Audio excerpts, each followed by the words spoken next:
여러분 우리가 성탄절을 생각할 때는 누가복음에서도 많은 부분을 발견하게 되는데 여러분이 누가복음에서 예수님이 태어나신 때를 태어나기 전부터 일어난 과정들을 자세하게 잘 기록해 두었습니다.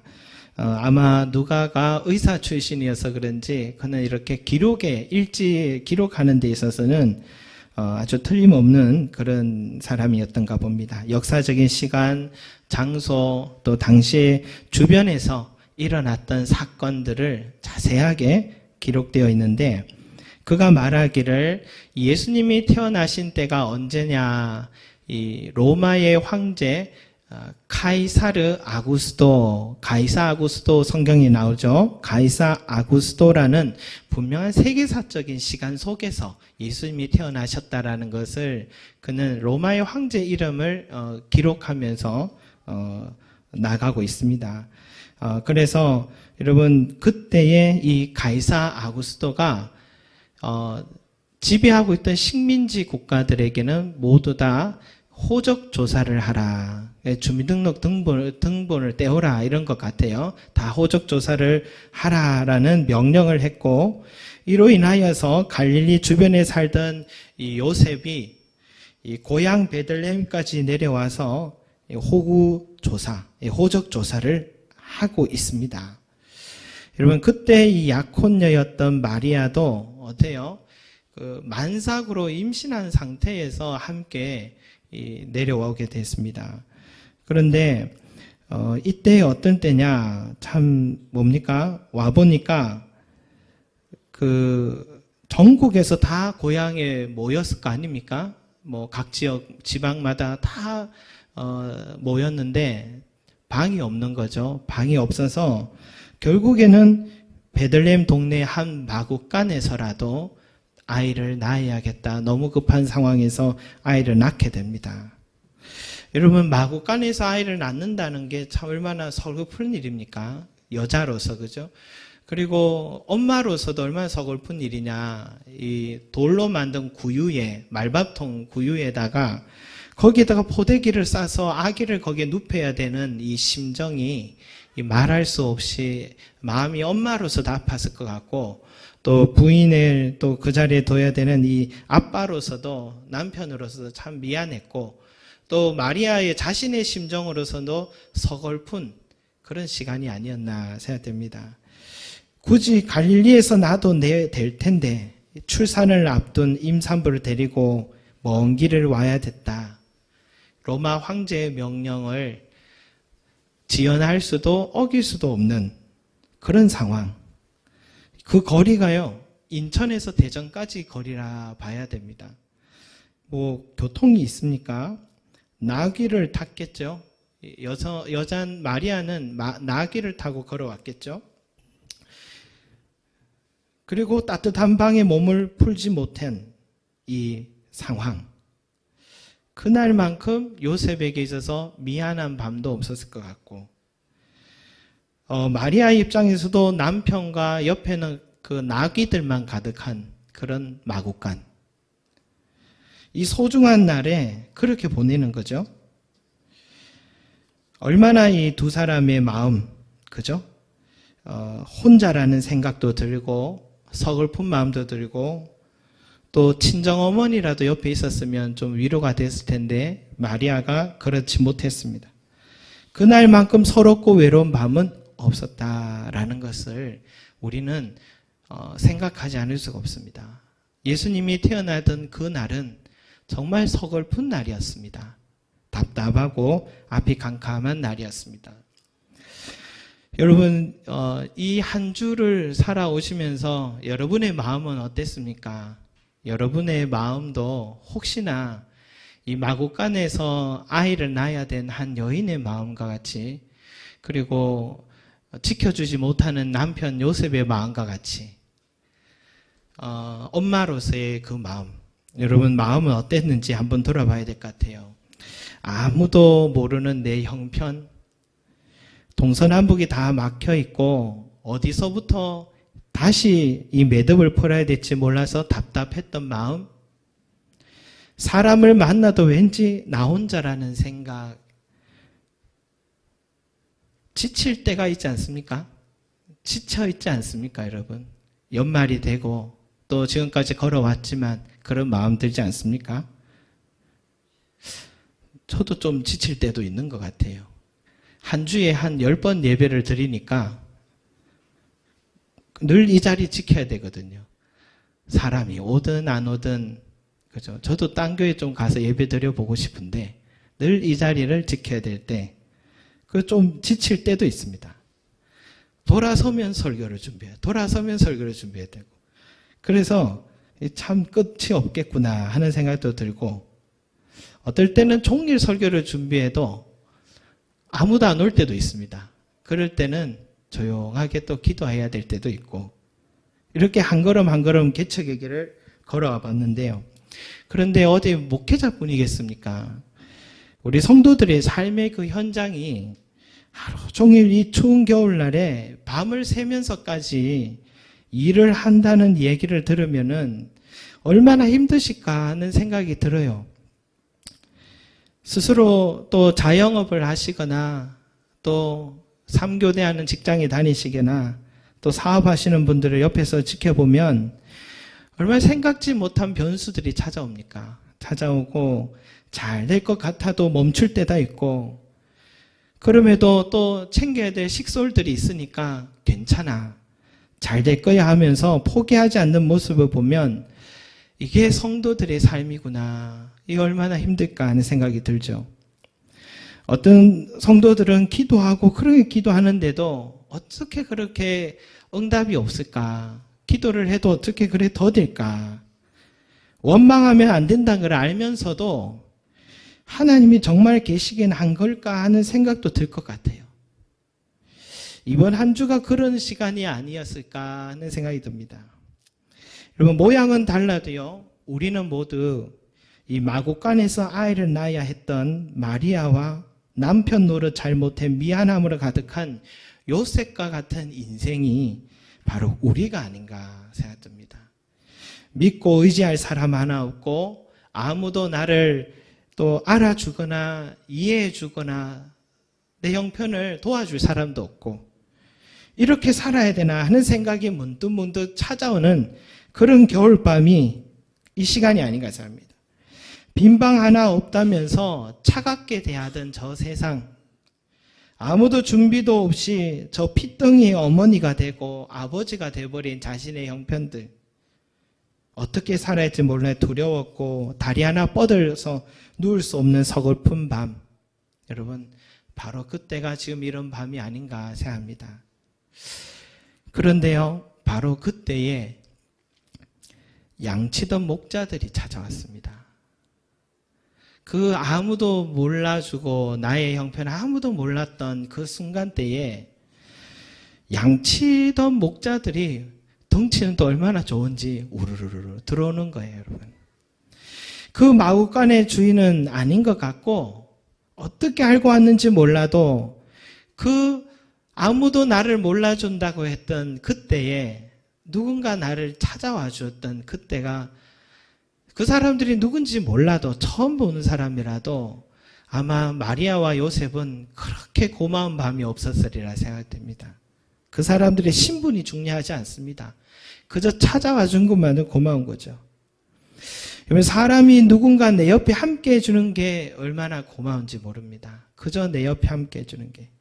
아무리 믿음이 좋고 독립적인 사람이라 해도요, 누군가 내 옆에 함께 해줄 단 한 사람만 있으면 참 세상에 두려울 게 없고 힘이 납니다. 아이들도요, 물어보니까 너희들 그 에버랜드에 갈래? 아니면 친구랑 여기 아파트 놀이터에서 놀래? 물으면 뭐라 할까요? 친구랑 놀이터에서 놀려고 합니다. 에버랜드가 중요하지 않더라고요, 아이들이. 친구가 필요한 것입니다. 어른이나 아이나 누구나 나와 함께 해줄, 내 마음을 이해해줄 그 친구 하나, 그것이 필요하다는 것입니다. 그런데 가만히 친구는 어떻게 얻게 되느냐, 내 삶에 다가온 그 친구는 어떻게 얻게 되나 가만히 자녀들의 삶을 보니까 이 친구를요, 하나님이 붙여주시는구나 하는 것을 알게 됩니다. 내가 친구를 찾아갈 수 있는 게 아니고 만날 수 있는 게 아니라 하나님이 붙여주시는 겁니다. 그냥 만난 게 아닙니다. 아담도 독처하는 것이 하나님 보시기에 좋지 않아서 하와를 붙여주셨습니다. 우리들의 이 인생의 길을 걸어갈 때도 하나님께서요, 홀로 살아가지 않도록 함께 주변에 친구를 붙여주신다. 뜻밖의 목자들을 붙여주셔서 위로하셨던 것처럼 마리아 요셉을요. 저희도 이곳에 처음 땅에 정착하려고 하니까 아무도 사람이 아는 사람 없었잖아요. 그런데 한밤에 갑자기 전화가 왔어요. 혹시 그 송림 제자교회가 송림동에 있냐 이렇게 묻더라고요. 그렇다고 하니까 한 걸음으로 누가 달려왔습니다. 알고 보니 대학 시절에 선배, 동아리 선배 목사님 내외였어요. 여기 현대시장 맞은편은 제3교회에서 부교육자로 사역을 7년 동안 하고 계셨습니다. 그래서 너무 뜻밖의 가까이에 또 그렇게 좋은 분들을 또 만나게 하셔서 아무도 아는 이가 없는 줄 알았는데 그분들이 저희들에게는 목자들 같았습니다. 천사들 같았습니다. 또 본인들도 6년째 이곳에 살고 있어서 아무도 아는 이가 없어서 심심했다 합니다. 그래서 서로 목자가 되어준 것이죠. 그러나 사실은 여러분, 서로에게 하나님께서 붙여주신 것입니다. 서로가 힘이 되어주라고 붙여주신 것입니다. 지금은 여기 또 남동구 지역에 새로 교회를 세워 가시는 일을 또 시작하셨는데 또 그분들에게 또 저희가 또 목자가 되어줄 수 있는 또 기회가 된 것 같아요, 여러분. 서로 그 마구간에 있던 예수님의 가정에 달려온 목자가 되어준 것. 하나님께서 그렇게 힘을 주고 나누라라는 음성이구나 하는 것을 살아가면서 많이 느낍니다. 그리고 여러분, 우리 성도님들 한 분 한 분이 저에게는 찾아온 목자들 같습니다. 이곳에 교회가 서지 않으면 우리 서로가 얼굴을 잘 못 볼 얼굴들 아니었습니까? 고향 형제들보다도 오히려 성도들을 더 많이 봅니다. 형제보다 더 많이 보는 것 같아요. 한 주에 한 4번은 보는 것 같아요. 그죠? 인연도 이런 인연이 없습니다. 목사는 강단에서 항상 기쁜 소식을, 복음을 또 전해야 되고, 또 성도는 서로 간에 어려울 때, 힘들 때 힘이 되어주고, 위로해주고, 기도해주는 이런 만남. 그리고 어디에서 이런 만남을 우리가 가질 수 있겠습니까? 저는 하나님이 목자들을 보내어 아기 예수님의 가정을 찾아보도록 하신 것처럼 우리 서로를 만나게 하신 하나님의 뜻과 계획이 있는 줄로 믿습니다. 여러분, 이 사실을 잊으면 안 됩니다. 교회는요, 절대로 내가 선택하는 곳이 아닙니다. 하나님이 나를 부르셨기 때문에 이곳에 왔지 절대로 내가 다니고 싶다고 해서 다닐 수 있는 곳이 아니더라는 것입니다. 그러나 여러분, 내가 이 교회에 부름받았다. 우리 서로가 서로를 목자가 되라고, 서로 찾아보라고 했던 그런 부름으로서 우리가 생각하게 되면 이 교회를 대하는 내 마음과 또 함께 만난 성도를 대하는 내 마음이 달라지는 거죠. 우리는 이곳에 하나님께서 각자 한 사람 한 사람 부르셨다는 사실을 항상 잊지 마시길 바랍니다. 그런데요, 예전에 어느 박사님이 그런 얘기를 하더라고요. 사람들이 서로 처음 만나면은 서로에 대해서 그 좋은 점도 보이고 기대도 보이고, 그래서 서로가 처음에는 이 허니문 시절이 있답니다. 그건 꼭 부부 간의 관계만이 그런 게 아니라 모든 사람들이 모이는 공동체마다 항상 이런 시간들이 있답니다. 그때는 너무너무 좋아요. 뭐 스케줄 짜고 앞으로 언제 또 만나고 시간을 가집니다. 그런데요, 시간이 지나면 서로의 단점도 보이기 시작합니다. 단점이 보이기 시작합니다. 예수님의 제자들은요, 예수님이 잠깐 자리만 뜨면 3년 동안 훈련받아도 서로 눈에서 레이저를 막 쏘기 시작했습니다. 잠시 자리만 떴다면 레이저를 쏘기 시작했습니다. 서로의 서로 주고받은 아픔들이 자꾸 쌓여가니까 그게 해결할 길이 없는 거예요.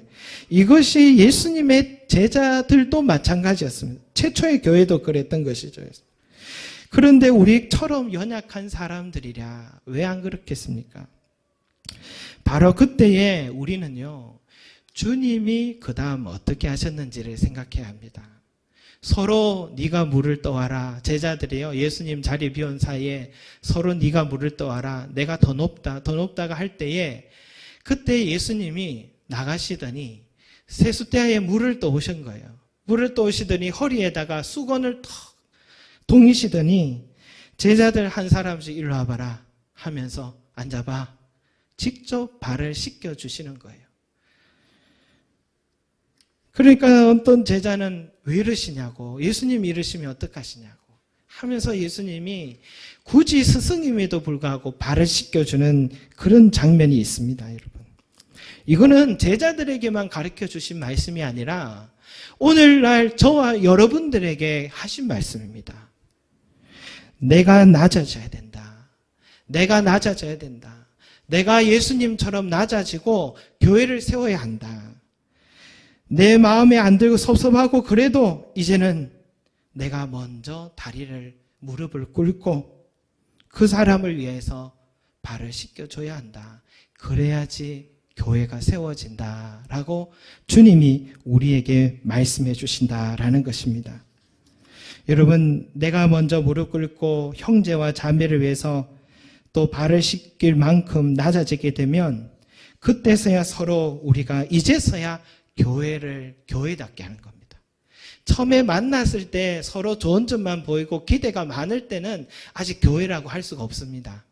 서로 아픔이 있고 어려움도 있고 서로에 대하여서 단점도 보였지만 그러나 그 다음에 내가 무릎 꿇고 세워주는 그때부터 교회가 세워지는 것입니다, 여러분. 그게 바로 천국의 모습이다 하고 주님이 가르쳐 주신 것입니다. 내가 왜 그래야 합니까? 왜 그랬냐? 하나님께서 나를 부르셨기 때문에. 이곳에 부르신 하나님 이유가 뭡니까? 이곳에서 우리 모두가 낮아지고 하나가 되어서 우리 모두가 하나가 되면 머리 대신 예수 그리스도에게 우리 모두가 각 지체가 되어서 전체 온전한 몸을 이루게 되고 그때부터 은혜를 받게 되는 것입니다. 우리 각자가 다 흩어져 있는데 머리 대신 예수님이 은혜를 머리에서 다 지시를 하지 않습니까? 우리 사람도. 그런데 온몸이 다 갈게 떨어져 있는데 머리에서 지시를 하고 은혜를 내려주려 해도 안 되는 것입니다. 그래서 하나님은 우리에게 하나가 되게 하고 머리 대신 예수 그리스도에게서 영적인 자양분이 우리 모든 지체들에게 흘러내리게 하여 주셔서 하나님은 우리 모두에게 왜 이곳에 부르셨냐? 은혜 주시기 위해서 부르셨습니다.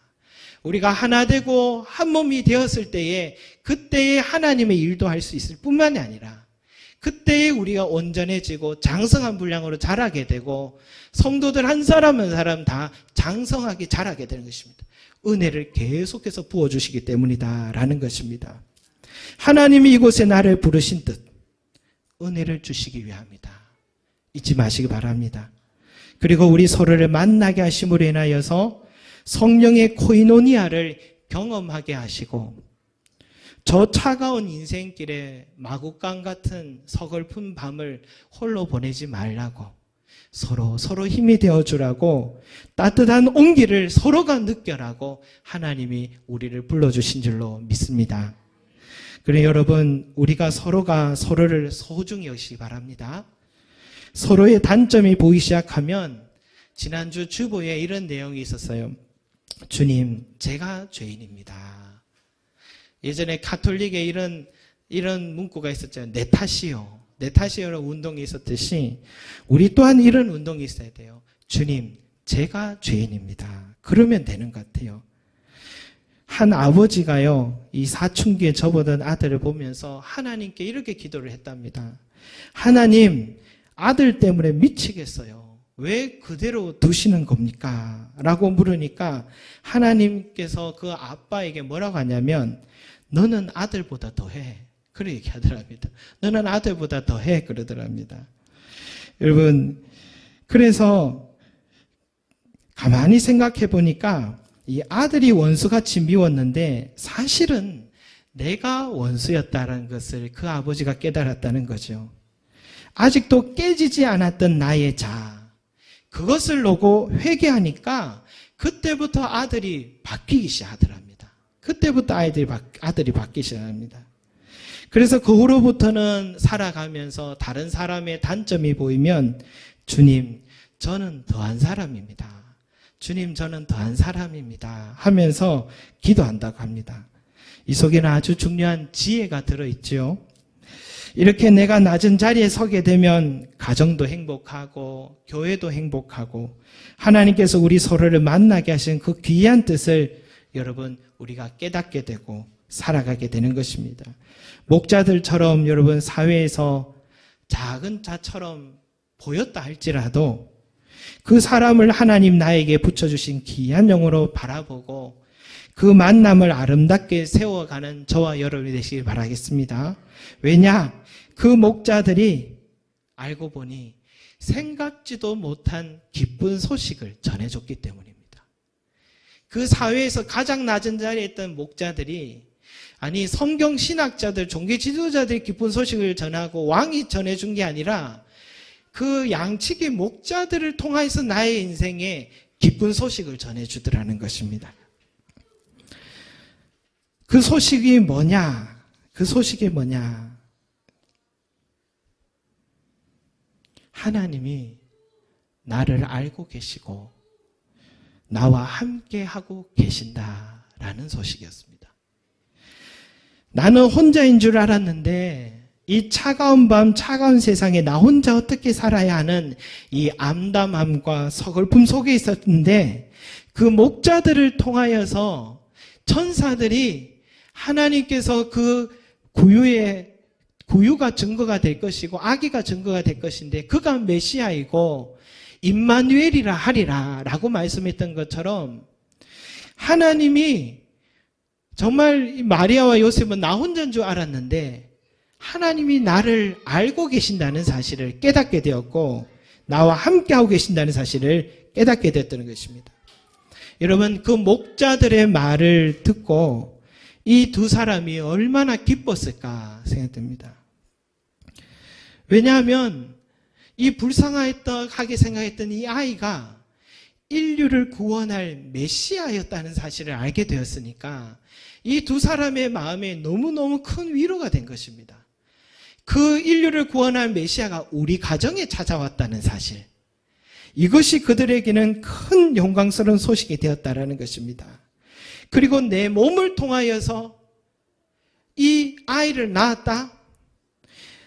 하나님이 지금 나를 아시고 나와 함께하고 계시고 더 나아서 나의 삶을 통하여 내 몸을 통하여 영광 받으신다. 이것만큼 위로가 되는 기쁜 소식이 없었다라는 것입니다. 그래서 지금의 그 어려움과 서러움, 차가운 세상 두렵지 않았습니다. 이들의 마음에 하나님이 나와 함께 하신다는 이 소식 이거 하나만으로도 큰 위로가 되었다라는 것입니다. 사랑하는 성도 여러분, 성탄절은 이 차가운 세상을 홀로 뚫고 지나가야 한다는 막연함과 두려움에 빠져 오늘도 무거운 마음으로 이 성전에 올라온 저와 여러분들에게 기쁜 소식을 전해주고 있습니다. 바로 하나님이 저와 여러분을 알고 계신다는 사실입니다.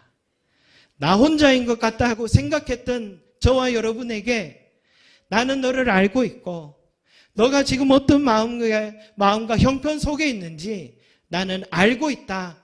그걸 우리에게 말씀해 주고 있다라는 것입니다. 그리고 내가 너를 알며 너의 눈물을 내가 닦아주기를 원한다라는 말씀이신 것이죠. 예수의 이름이 임마누엘이다. 임마누엘이다. 임마누엘의 뜻이 뭡니까, 여러분? 하나님이 우리와 함께 하신다라는 그런 뜻이잖아요. 예수님이 지금 내 집에 와 있는지 몰랐던 겁니다. 마리아와 요셉은 바깥의 서글픔과 추운 세상은 느끼고 있었지만 내 집에 임마누엘의 하나님이 함께하고 계신다는 사실은 깜빡하고 있었던 것입니다. 전혀 생각하지 못했다는 것입니다.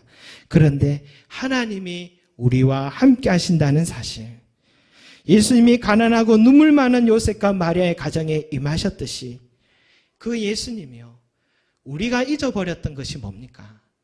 내 마음에 예수님을 믿고 계십니까? 그러면 임마누엘의 하나님의 은혜가 지금 나와 함께 하십니다. 믿으시 바랍니다. 나 혼자 염려하지 마십시오. 그 문제 나 혼자 뚫고 가거나 해결해야 된다고 두려워하지 마십시오. 그것은 나와 함께 하신 예수님을 무시하는 행위입니다. 임마누엘의 하나님, 전능하신 하나님이 나와 함께 하시는데 여러분, 우리가 무엇을 두려워하겠습니까? 그저 가만히 계시기만 하면 됩니다. 그저 가만히 계시면 됩니다. 높은 하늘은 하나님께 영광이요, 땅에는 하나님이 기뻐하시는 일을 하는 자들에게 평화로다. 높은 하늘은 하나님께 영광인데 이 땅에서 우리가 해야 할 일은 하나님이 기뻐하시는 일들을 하기만 하면 평화가 임하여 주십니다. 우리의 마음의 모든 두려움은 사라지고 하나님께서 우리의 모든 필요들을 공급해 주시고, 그리고 내 앞에 닫혀있던 이 모든 문제들을 열어주시는 평화의 은혜가 우리 가운데 임한다는 사실 여러분 잊지 마시기 바랍니다. 오늘 여기 오기까지 마국간과 같은 그곳에 아이를 낳아야 했던 나 혼자였다는 그런 생각이 있었다면 내려가실 때는 하나님이 나와 함께 하시는데 내가 무엇을 두려워해? 하나님이 내 형편 알고 계시고 다 이해하고 계신데 내가 무엇을 염려해? 하면서 담대한 걸음으로 내려가시는 저와 여러분이 되시기를 소망합니다.